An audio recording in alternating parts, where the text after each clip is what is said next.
सच्चाई बहन जी, दोनों फोटो ऐसे नहीं हटानी है और ना ही दोनों फोटो ऐसे हटेंगी। जब तक दो में से एक फोटो आपके दिल में नहीं समा जाएगी, आपके हृदय में नहीं समा जाएगी और आपको उस परम पिता परमेश्वर का और गीता जी में लिखा वो विधान जब तक पूर्णतया समझ में नहीं आ जाएगा। गीता जी में गुरुदेव ने पढ़ाया कि अनन्य भक्ति से ही इस जीव का मोक्ष संभव है। अनन्य भक्ति कहते हैं केवल एक परमेश्वर की पूजा, एक परमेश्वर की साधना। तो आज भगत समाज को काल इसी प्रकार तो ठग रहा है और परमात्मा यही चोट मार मार के भगत समाज की आंखें खोलना चाह रहे हैं। जो बुद्धिमान होता है वो समझ जाएगा। आज संगत कबीर प्रगट दिवस मनाती है, जबकि ये नहीं मनाना है।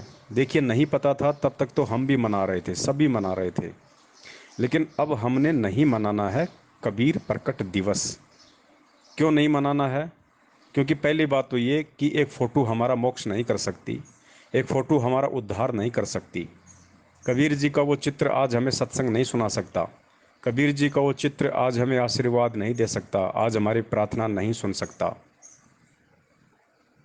दूसरी बात, 650 साल पहले जब वो परमात्मा उस स्वरूप में थे, दाढ़ी मूछ वाले स्वरूप में, तो 650 साल पहले वो पूर्ण लाभ दे सकते थे भक्ति मार्ग का, वो मोक्ष दे सकते थे यदि हम चाहते तो उस फोटो वाले कबीर का भी हम यदि फ़ायदा उठा सकते थे तो 650 साल पहले ही उठा सकते थे। आज वो फोटो हमारे लिए सिवाय एक यादगार के और किसी भी प्रकार की भूमिका में नहीं है।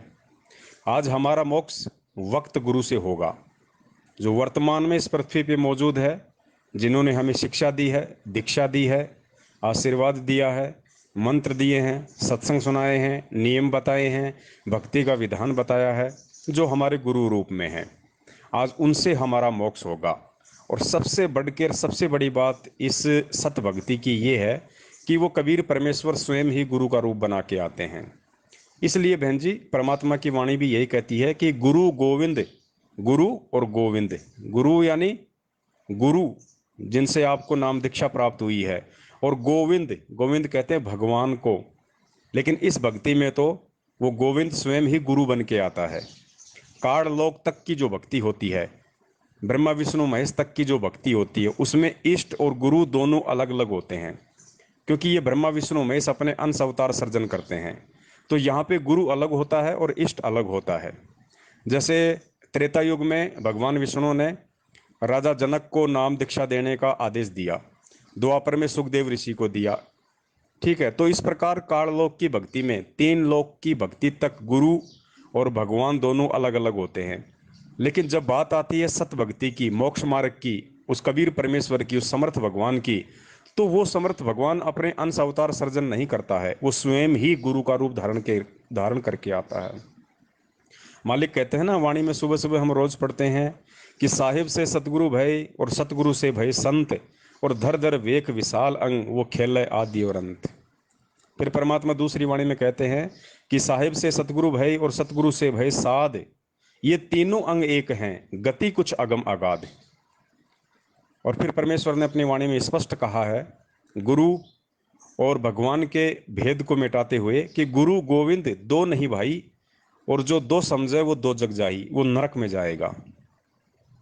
तो इस प्रकार अब हमने इस ज्ञान को आधार बना के कि भाई वो स्वयं कबीर परमेश्वर जो सारी सृष्टि का संचालक है, सारी सृष्टि का रचयिता है, जिसको बैसाखियों की जरूरत नहीं पड़ती है, आज वो सतगुरु रूप में हमारी आंखों के सामने है, हमारे गुरु रूप में है। तो हमने अब उस चित्र को महत्व नहीं देना है जिस चित्र से हमारा कुछ भी भला नहीं होना है। हमने सांप की लकीर को नहीं पीटना है। इसलिए बहन, हमने अब कबीर प्रकट दिवस नहीं मनाना।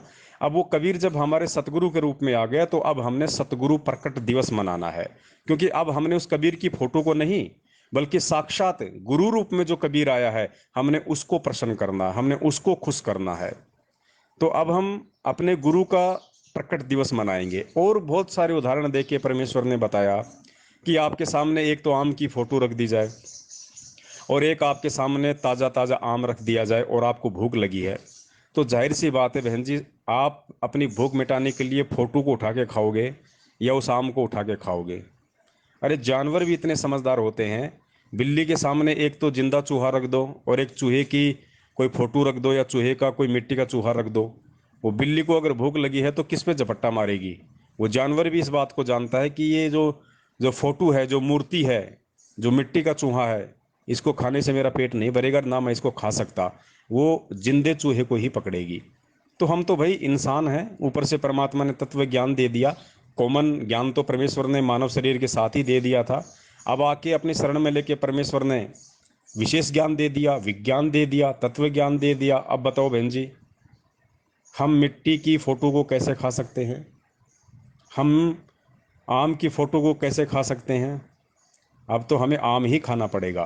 तो इस प्रकार हमने अब अपने गुरु में ही कबीर परमेश्वर को देखना है, क्योंकि सतगुरु स्वयं कबीर परमात्मा ही होता है। इसी से वो परमात्मा प्रसन्न होगा। ये तत्व ज्ञान परमेश्वर ने हमें इसीलिए दिया था, ताकि मेरे बच्चे मुझे पहचानें, मुझे समझें। और शिक्षा परमेश्वर ने आज हमें इसीलिए दी है। पिछली पीढ़ी में परमात्मा ने आज हमें इसीलिए पैदा किया है। और ये दुनिया भर के शास्त्र ग्रंथ रातों को 2-2 बजे जाग के परमात्मा ने हमें इसीलिए पढ़ाए थे कि मेरे बच्चे मुझे पहचान लें कि संत रामपाल जी महाराज जी के रूप में मैं कौन हूँ। तो बहन, ये सारी बातें समझ के ज्ञान आधार से उसके बाद फिर हमने केवल अपने घर में, अपने पूजा स्थल पे, अपने मन मंदिर में केवल परमपिता परमेश्वर सतगुरु रामपाल जी महाराज जी की ही एकमात्र फोटो रखनी है। वही हमारे इष्ट हैं, वही हमारे गुरु हैं। तमेव माता च पिता तमेव तमेव बंधु च सखा तमेव, सब कुछ हमारे वही हैं। क्योंकि हमारा मोक्ष उन्हीं से हो सकता है। जिनसे हमारा मोक्ष हो जाए उससे बढ़कर हमारे लिए कोई पूज्य नहीं होता। और वैसे भी गुरुदेव ने काफ़ी बार सत्संगों में बताया कि गुरु की पूजा में सारी पूजाएं आ जाती है। गुरु की पूजा में सारी पूजा आ जाती है। गुरु सेवै कोई चतुर सयाना और गुरु पढ़तर कोई और न आना। गुरु सेवै कोई चतुर सयाना, गुरु पढ़तर कोई और न आना। यानी गुरु के समान कोई और नहीं है। और गुरु की पूजा केवल कोई सयाना, कोई चतुर, कोई तत्व ज्ञानी भगत ही करेगा। और बहुत सारी वाणियां हैं जो परमेश्वर ने हमें नित्य नियम में पढ़ाई हैं, संध्या आरती में पढ़ाई हैं, सत्संगों में बताई हैं। तो इन सभी बातों का निष्कर्ष निकाल के, निचोड़ निकाल के, परमेश्वर के संकेतों को आधार बना के, इस तत्व ज्ञान का निष्कर्ष निकाल के, फिर हमने बहन केवल अपने जीवन में सतगुरु को ही महत्व देना है। कबीर जी की फोटो को महत्व नहीं देना है। अगर कबीर जी की फोटो को भी महत्व देना है तो फिर द्वापर युग में जो मुनिंदर ऋषि के रूप में परमात्मा आए थे, फिर तो उनका भी प्रकट दिवस मनाया जाना चाहिए, क्योंकि वो भी तो खुद परमात्मा ही आए थे।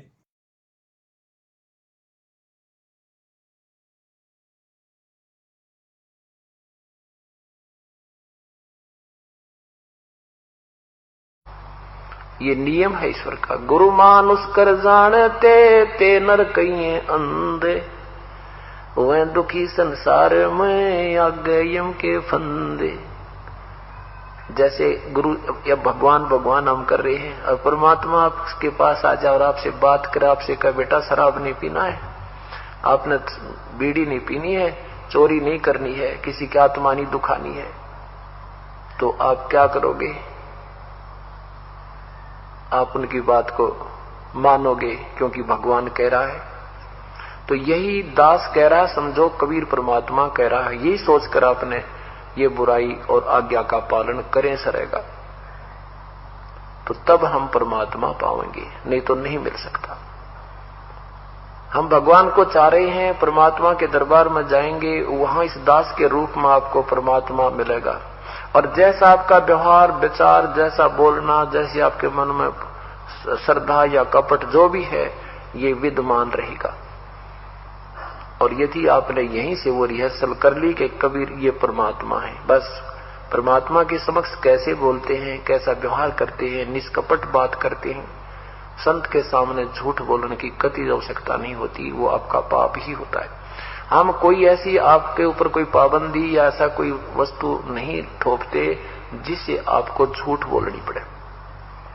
और नहीं हम कभी ऐसा कुछ कहते भी दान करो या इतने पैसे दे दो जिससे आपको झूठ बोलनी पड़े या आनाकानी करनी पड़े। नहीं, केवल जो आपका आत्म कल्याण हो सकता है उतनी ही बातें आपको कहेंगे, उतना, और वो भी नहीं करोगे तो फिर आप अधिकारी नहीं हो।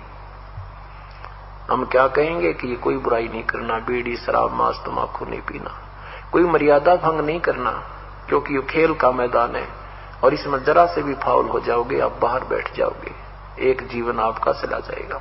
तो हमने फाउल नहीं होना। फाउल पॉइंट अब धीरे धीरे आपके समझ में आ जाएंगे, कुछ कथाओं के माध्यम से और कुछ इस फार्म के ऊपर जो लिखे होते हैं इसमें भी हमने कुछ लिखे हैं, कुछ आप वैसे कॉमन सेंस से भी समझ जाओगे कि ऐसे ऐसे होता है। एक भक्त नाम लेने, उसको कहा भाई मैं तेरा नाम टूट गया, और 1-1.5 वर्ष से नाम ले रखा। ने बोला नो के ऊपर टूट गया, अरे तेरा गजब भैया, गुरु जी कह रहे भी तेरा नाम खंड हो गया, और आगे से ये बोल रहा है नो के ऊपर टूट गया, अरे तेरा ने कह दी हाँ जी कोई गलती बन गई होगी और आगे नहीं करेंगे। ये तो कुछ बात बोलना भी नहीं सीखा अभी तक तो हमने, और अब बात देखें सार नाम प्राप्ति की, सार नाम मिलेगा ये मेरी मर्जी से होगा। और सतनाम तक का फिक्स टाइम हमने रखा हुआ है, प्रथम मंत्र उसके 4 महीने के बाद और ज्यादा से ज्यादा 6 महीने के अंदर आपने वो ले लेना चाहिए, उससे लेट नहीं होना चाहिए। फिर आप में लगन नहीं है जो कई तो भक्त ऐसे हैं जी 2 दिन पहले आ खड़े होते हैं जी, 2 दिन रह रहे हैं दे दो कर दो दया, हम कहते हैं नहीं भाई पूरा टाइम ऑन दे, अच्छा जी। और कई 6-6 महीने 7-7 महीने मावे नाम दूसरा याद देना रहा लेना, अरे तेरा गजब हुई, फिर तू भक्ति कर रहा है ड्रामा कर रहा है, एक अनमोल वस्तु के पीछे रह रहा है। कोई आपकी प्रमोशन होनी होंगी या दिन गिन भाग जा, कई दिन रह रहे हैं, तो ये आप तो आपको लगन नहीं है। तो ऐसे कुछ आपके अंदर श्रद्धा हम देखते हैं, तब सतनाम आपको 4 महीने के अंदर अंदर ले लेना चाहिए।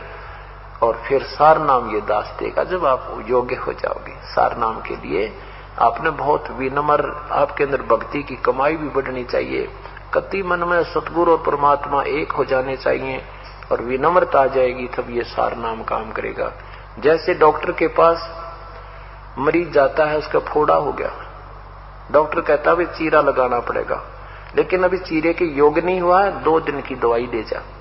वो 2 दिन के बाद आता है, फिर भी देखता है कि अभी भी ऑपरेशन योग्य नहीं है, फिर कहता है 3 दिन की दवाई फिर ले जा। और डॉक्टर मरीज कहता है जी इलाज दो चीरा, बहुत दर्द हो रहा है, अच्छा बेटा 3 दिन पाछा आ जाइए। फिर 3 दिन के बाद आता भी 1 हफ्ते माना। अब डॉक्टर इतना पागल नहीं है कि उस मरीज के कहने तो चीरा ला देगा, वो अपने हिसाब से देखेगा कि अब ये बिल्कुल योग्य हो गया है तो तुरंत लगा देगा और उसको मवाद काट कर सीम देगा। तो ऐसे ही जब आप योग्य हो जाओगे, आप प्रार्थना करते रहिए, लेकिन दास जब चाहेगा तभी ये चीरा लगेगा, अर्थात सार नाम आपको मिलेगा। बोलो सतगुरुदेव की।